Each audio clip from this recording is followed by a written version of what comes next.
ذکر میں نعت پڑھتے ہیں نہیں پڑھتے؟ علماء کرام نے پہلے شروع میں ایک دو ثنا خان حضرات نے شروع کیا، علماء نے ان کی طرف توجہ کی کہ ایسا نہیں کرنا چاہیے، اس میں جب لفظ اب اللہ کہتے ہیں تو سمجھ نہیں آتی، ادائیگی صحیح نہیں ہوتی، آپ نعت پڑھ رہے ہوتے ہیں ردم کے طور پر آپ اس کو استعمال کرتے ہیں۔ تو جس وقت یہ شروع ہوا ذکر، آپ نے بھی اس ذکر کے ساتھ کلام پڑھے یا اس طرف آئے نہیں، آپ اپنا اس انداز میں پڑھتے ہیں اسی طرح پڑھتے رہے ہیں؟ مجھے جو یاد پڑتا ہے شاید جب یہ سلسلہ شروع ہوا تھا جی تو اس وقت تو ہمیں اس چیز کا بھی علم نہیں تھا کہ یہ اختلافی مسئلہ ہے۔ جی اس وقت تو جائز ہی کہا جاتا تھا، جی سارے پڑھتے تھے اور ثواب سمجھ کے ہی پڑھتے تھے۔ تو اس وقت شاید میں نے بھی کچھ کلام پڑھے ہیں ذکر کے ساتھ، باقاعدہ تو نہیں، وہ صرف یہ تھا کہ کیونکہ ایک ماحول بنا ہوا کہ لوگ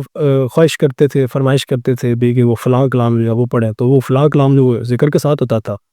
تو پھر ساتھ ظاہر وہ ذکر جب علماء کرام نے منع کیا ہے کہ بھئی نہیں پڑھنا چاہیے، پھر آپ نے اس کو ترک کر دیے؟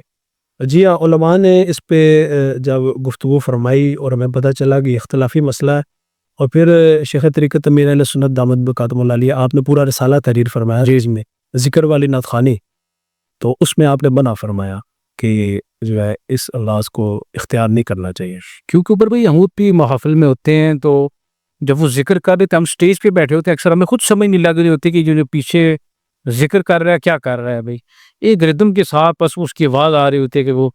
جس طرح بھئی وہ اس کو بیٹ دے رہا ہے یا کیا کر رہا ہے، اس کو نعتخوان کو سپورٹ کر رہا ہے۔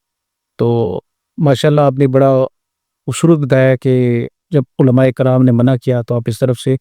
ہٹ گئے تھے، اچھی بات ہے، نعتخوانوں کو کرنا بھی ایسا چاہیے، جس کام سے علماء کرام منع کریں ہم اس سے منع ہو جانا چاہیے، نہ کہ آگے سے پھر اپنی بحث وغیرہ شروع کر دیں۔ جی بالکل، علماء کے پیچھے رہنا چاہیے۔ جی پیچھے رہنا چاہیے، بالکل۔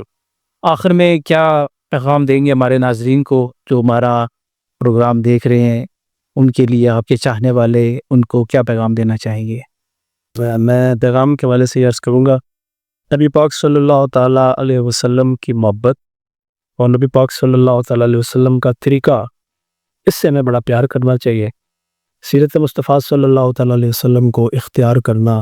آقا صلی اللہ تعالیٰ علیہ وسلم کی سنتوں پر عمل کرنا، اس کا جذبہ ہونا چاہیے ہمارے اندر،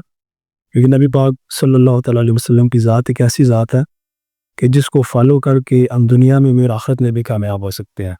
تو نبی پاک صلی اللہ تعالیٰ علیہ وسلم کو ہی آئیڈیل بنا کے اور آپ کے ہی طریقہ کار بھی اختیار کرنا چاہیے۔ عمر بھائی بہت شکریہ آپ کا، آپ نے ہمیں اپنا قیمتی وقت عنایت فرمایا، انشاءاللہ دوبارہ بھی آپ سے نشست ہوگی انشاءاللہ۔